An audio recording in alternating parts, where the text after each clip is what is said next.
Welcome to the Zista Podcast. Today we're talking about Web3, a term that's been buzzing in tech and blockchain circles.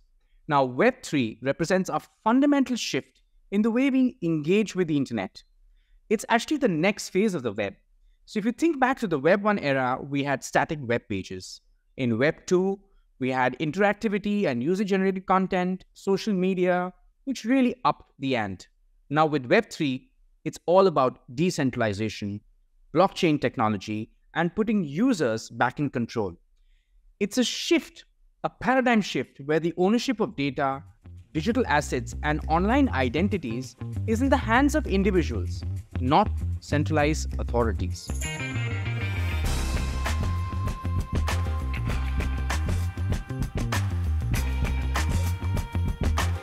Joining us today will be Ipshita Kumar. She's a seasoned marketing professional. She's deeply passionate about, the intersection of brands and the Web3 landscape. Ipshita has helped businesses navigate the dynamic challenges and opportunities presented by technologies like blockchain, decentralized platforms, and NFTs. Without further ado, let's dive into this discussion. Welcome to the show, Ipshita. We're delighted that you're here with us today. Thank you for having me. It's my pleasure as well, Amit. Fantastic. So let me ask you a little bit more about Web3 and NFTs. Your current role is VP of Brand Innovation at Hype. And I wanted to ask you, how are you helping brands enter the metaverse? Can you tell us about that from the perspective of Web3 and NFTs, if you can? Yeah, absolutely. So I joined Hype about 2 years ago. So towards the end of 2021, when we had the NFT boom. Back then, Hype was already a market leader for the last 5 years in being the go-to creative marketing agency for top 100 crypto projects. But NFTs as a service was still not something that they were providing. So when I joined Hype, my role was to look at how do we take the expertise of all the creatives and the marketeers that we have today and provide a new service offering, which is NFT marketing. And I'd say within 6 to 7 months in my role, I noticed that NFT is just a small subset of the overall emerging tech because you have the metaverse, you have the gaming side of things. And now today we're talking about AI. Let's go a little bit back. We have AR, VR, right? So all of these, if you were to club them, these would be emerging tech, right? And what I noticed was back then we had brands like Nike, Adidas, Gucci. They were making their moves in Web3.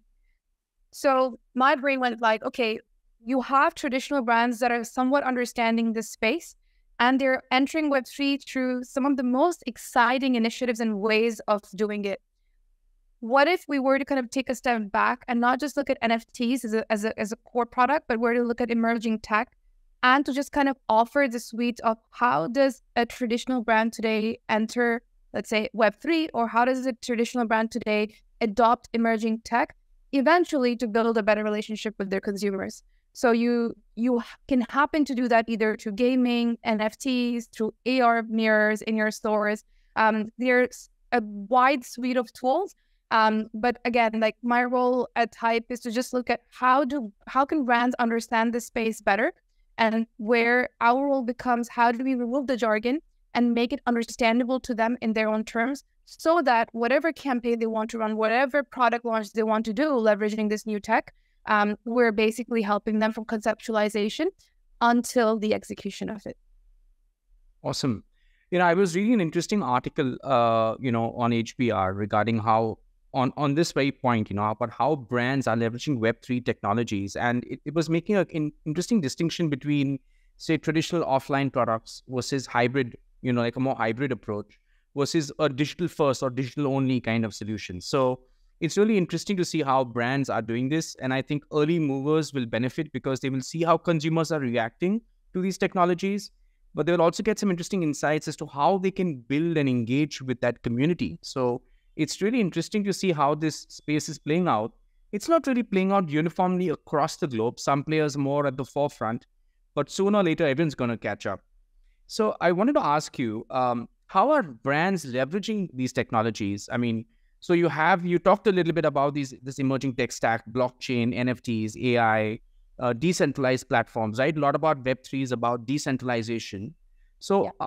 how do you see brands, really trying their best to create value for customers and perhaps even their stakeholders? I love that you use the word value, because a lot of times when I get asked, the word value is missing. And that's what most of the times marketeers or like brands, they forget that in the end, you're in the value generation business. If you're selling a product, you need to understand, how will this product serve my end customer, right? Um, uh, if you remember, I mean, like even from both our combined backgrounds in hospitality, when you had the alcohol business initially, how it reacted at in the initial boom of direct-to-consumer websites, they were like, how will I ever sell a beverage if you haven't tasted? So definitely my website does not make sense. Or if you think about perfume makers back in the days, how will you ever buy a Dior perfume if you've never smelt it? But Correct. today, every single brand has its own e-commerce strategy in place, whether or not that is, let's say, um, contributing to a larger sales in their entire sales funnel. So Web3 is similar. That is, how do you tap into this specific suite of technologies to connect with your consumer, provide value to your consumers eventually? So you have blockchain. So for example, blockchain, the basic principle of blockchain is to create a more transparent transaction where it's very clear as to who bought it, who resold it, at what value, what kind of royalties are stuck.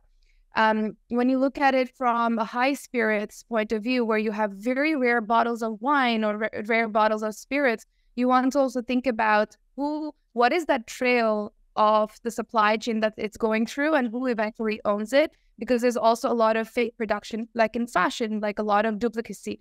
So you have someone like, let's say, Aura Consortium. So they're a consortium of brands like Prada, LVMH, I think there's Cartier, as well as Mercedes-Benz.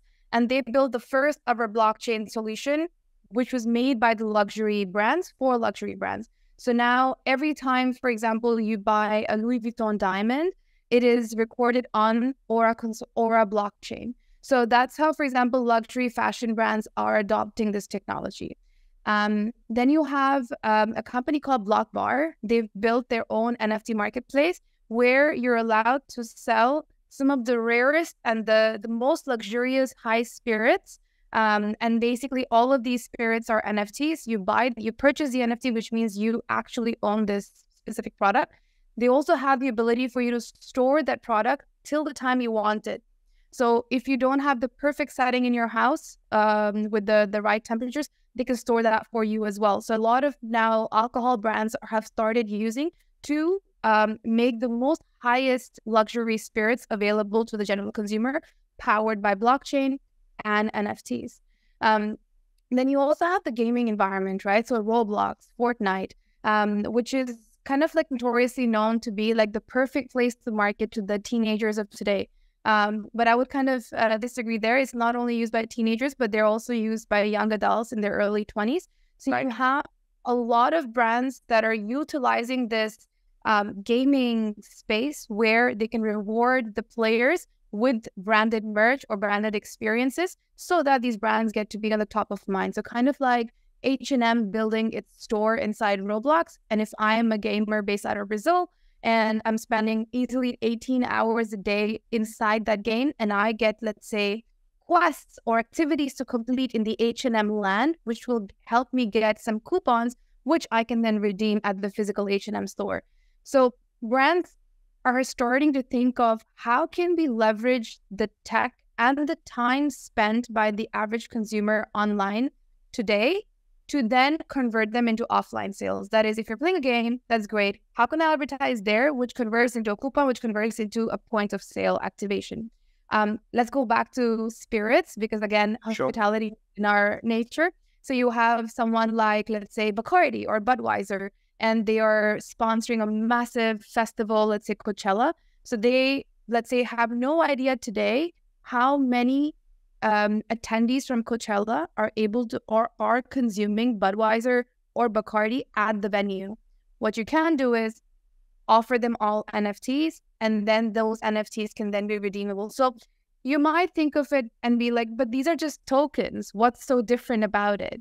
But it just happens to be on chain, which allows it to be transparent, which allows you to own it, completely by yourself.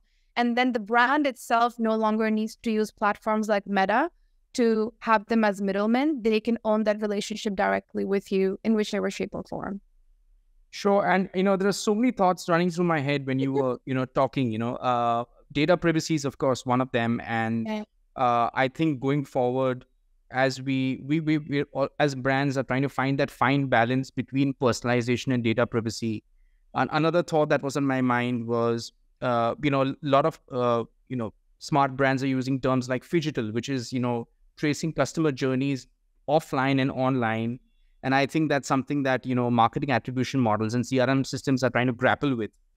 How do you really attribute what channel or which medium has contributed to the sale? But in reality, it's a sum of all your experiences across online and offline platforms that make you a consumer, and a loyal consumer at that.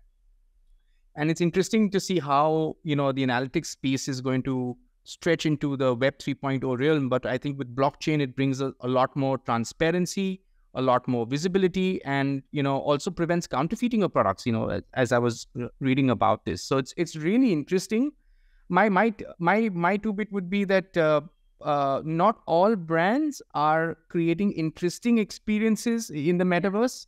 Some are experimenting and finding their ways, but some are actually doing it right.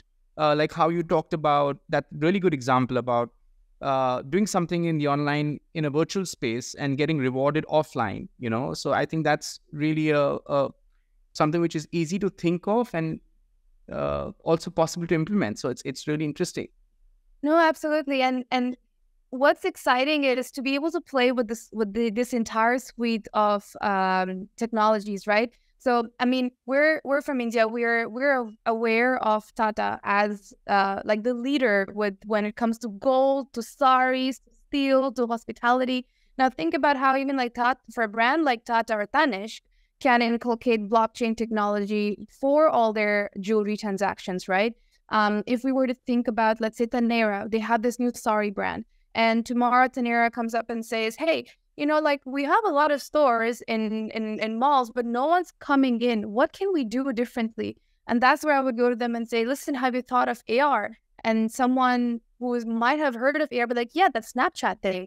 And you're like, "No, not only that Snapchat thing, but imagine your entire store's entry mirror glass is turned into an AR mirror." And what this happens is every single time a woman's passing by, the AR filter just puts this AR gorgeous sari on you. Yeah. And imagine lakhs and lakhs of people walking in front of the store every week. If they get that sari on them, which means I don't have to go inside, wear the petticoat and the blouse and the sari to try it.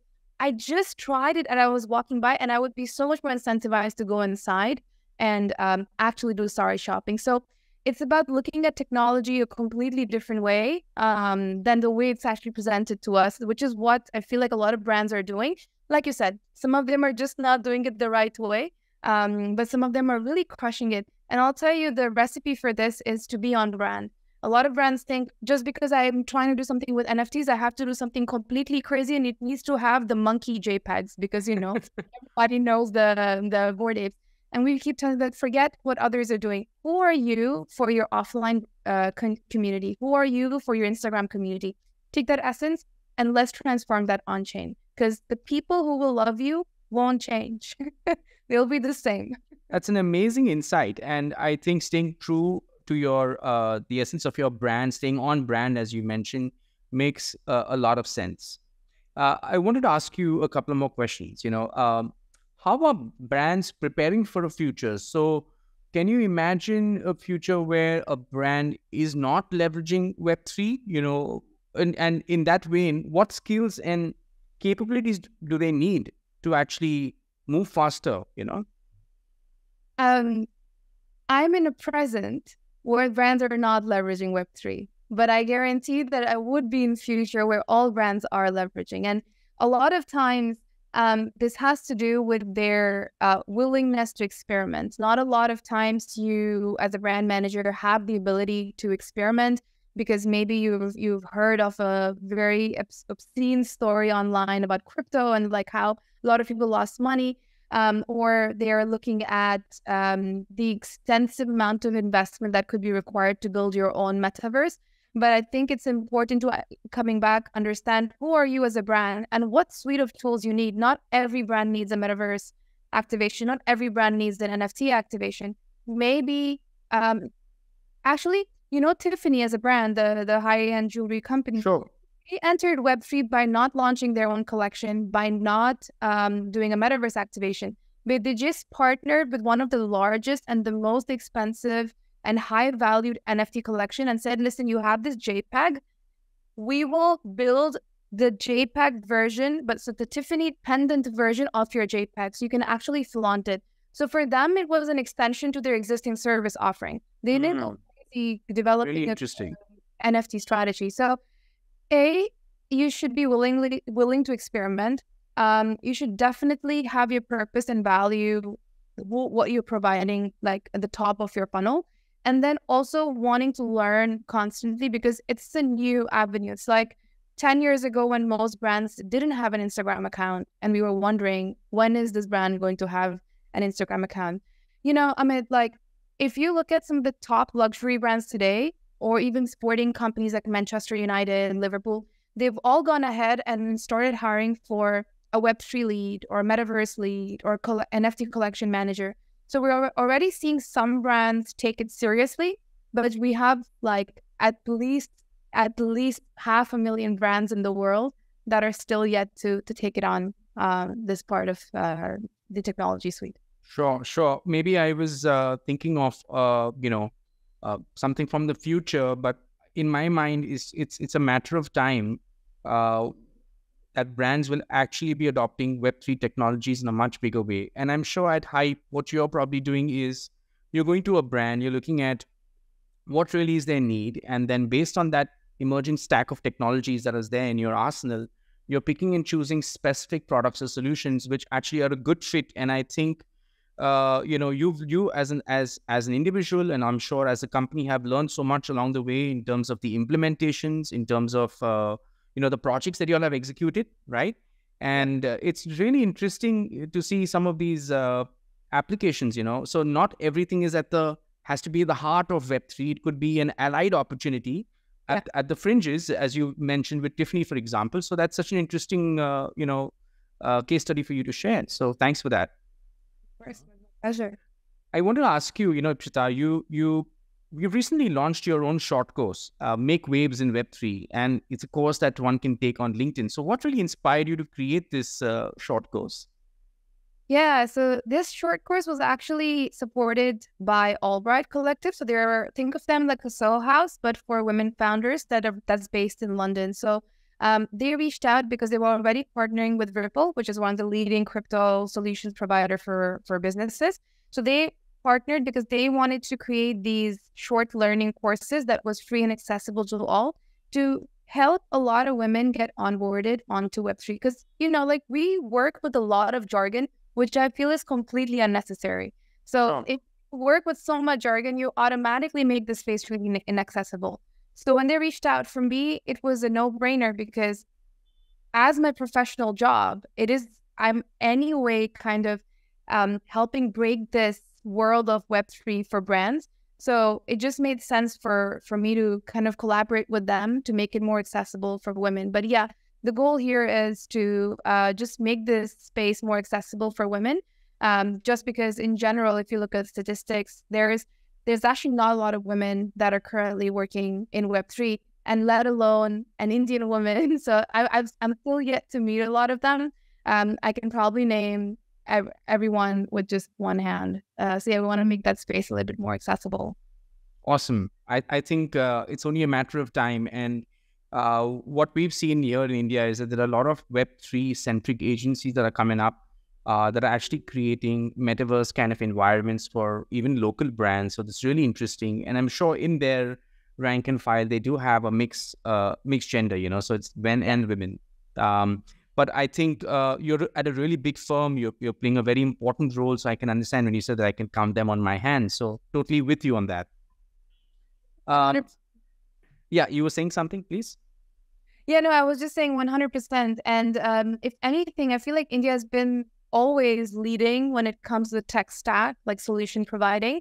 And we just need to kind of like amplify that and like pull a bit more women into the space. That would be the dream. Sure. I know I don't fit the gender that you had in mind, but I'm thinking of taking this course too. Let's do it. All right. That brings me to one more question, in terms of resources and platforms. So, is there anything that you can recommend to learners out there who want to, learn more about Web 3.0, maybe develop their knowledge, their skills in this space so that they can become employable, look at careers in this space? What would you tell them? Absolutely. So, so first of all, let me backtrack. There is no book. Sure. There is no professor that can teach you because we're at the infancy of it. So I would say that we are also very lucky to be in the time of the world where access to resources like this, like learning opportunities, is at least a majority of it is free. So you can easily access it on YouTube, TikTok. You can even have a lot of educational-based influencers that are making some very nice bite-sized videos and distributing them on Meta platforms. But then this also means that the access to misinformation is like very fast. So my go-to resources have always been to follow some of the leading people in Web3 by subscribing to their podcasts, to subscribing to their newsletters. I'm not so much a visual learner as much as I enjoy reading and listening.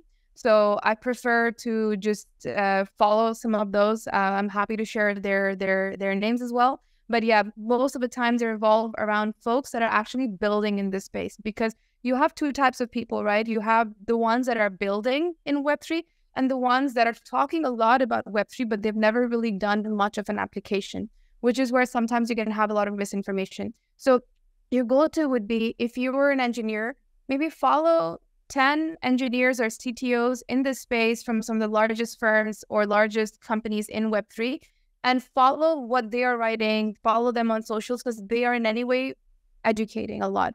If you're a marketeer, then maybe follow a handful of people who are already into Web3 marketing. If you are into product development. So I guess what I'm trying to say is it's always better to follow the people who are building, and then the resources that they provide, whether that's on LinkedIn, Twitter, or on through their own newsletters that they're running. There is a ton of gold to be found from there versus some random guy posting a lot of videos and like has botted crazy follows, and he's saying Web3 is dead. And like 5 months ago, he said, I made $1 million on Web3. And you know where the motivation is really coming from. Sure. So I think that's good, rock solid advice. And, I'm sure viewers will, appreciate, listening to this. I'm going to go back, rewind to a little bit about what we were discussing a little before we started recording this podcast in terms of how your background has helped you. So you've had a background in hospitality. You've studied great brands like La Roche and Glion.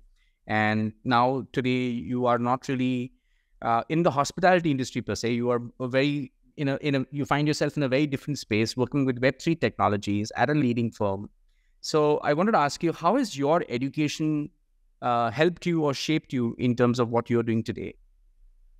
That's a very interesting question. Not a lot of people ask me because they don't really know my background is from hospitality until we get into talking. But if anything, it's really shaped me for who I am today. I did my bachelor's in La Roche Marbella, which is primarily it's completely international actually. When I used to be a student, I remember not seeing anyone from India, and like over time, I saw more students come in, but that itself helped me understand that, okay, there are not other Indians that I can kind of go and cling and like have my safe space. I am in the middle of a lot of Europeans. We don't speak the same language. We don't have the same cultural belief. We don't have the same way of upbringing.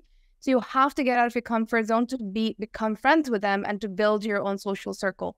So that was like my first ever experience of getting out of the comfort zone. And then the rounds of internships that I did was again another signal of, okay, now that you got comfortable in La Roche, welcome to another uncomfortable zone where you have to deal with your life finances and like your job scenario in a real working environment. So all in all, it's really kind of like shaped because these experiences helped me always look outside the comfort zone. And it was not until I was working at the Renaissance in Barcelona that I realized that I wanted to be in a space that was more so pushing forward in tech.